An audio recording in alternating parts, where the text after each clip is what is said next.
The largest data breach in U.S. history has forced former Equifax CEO Richard Smith to take the hot seat on Capitol Hill this week, while Pennsylvania Attorney General Josh Shapiro vowing to get to the bottom of his own investigation, along with 47 other attorneys general backing him. Shapiro wrote in an op-ed titled "Equifax Data Breach is Inexcusable Breach of Trust. It must be held accountable," and he joins us now. In what way do you want to hold them accountable? I mean, what would be the punishment?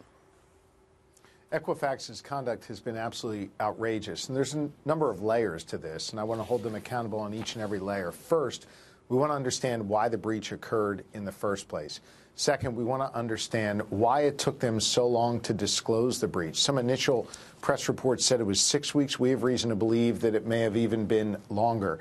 Now, we've subpoenaed a lot of documents from Equifax. We expect to begin receiving them on the 13th, next week, in order to begin sifting through it. And let me be very clear, we will get to the bottom of it. The other layer here, though, is their behavior, Equifax's behavior since the breach, has been outrageous, trying to get people to waive their legal rights, trying to get people to pay in order to freeze their credit. These are the kinds of things we've immediately struck back at Equifax for, and they've stopped. But we still have a ways to go to get them to up their playing and change their corporate behavior. That's what's critical here.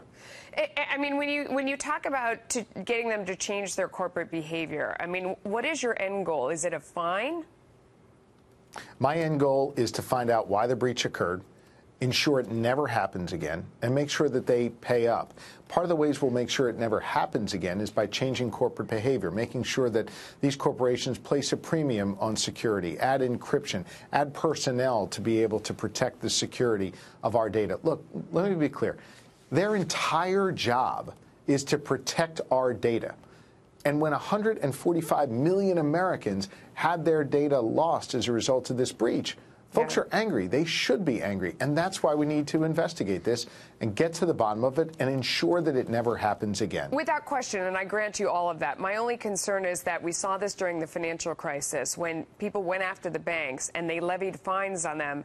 That fine money, went into state and local coffers. We had no idea sort of how it was spent later down the line. And the money comes from shareholders, who is everybody out in our audience who has a pension plan, who might, Equifax is a publicly traded company. So the fine that you're getting from them, is their shareholders' money. And then to go into the state coffers where we don't know what it's being used for, that's my concern. What do you think about that criticism? Yeah, I think that's a really fair criticism, which is why I want to make sure that if individuals lose money in this process, we get the money back for them. You're right. It shouldn't go into some fund at the state where it can't be used to protect consumers. It needs to be used to reimburse and protect consumers going forward. You raise another issue about them being a publicly traded company. I think we have to have a real honest dialogue in this country, and this is probably best left for Congress to figure out whether or not we really want a publicly traded company being the one entity that's responsible for protecting our data. It seems to me you need a lot more regulation,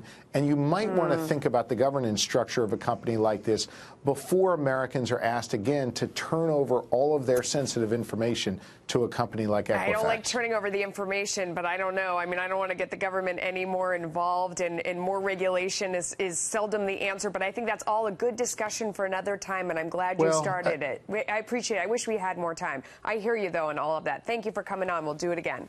Appreciate it.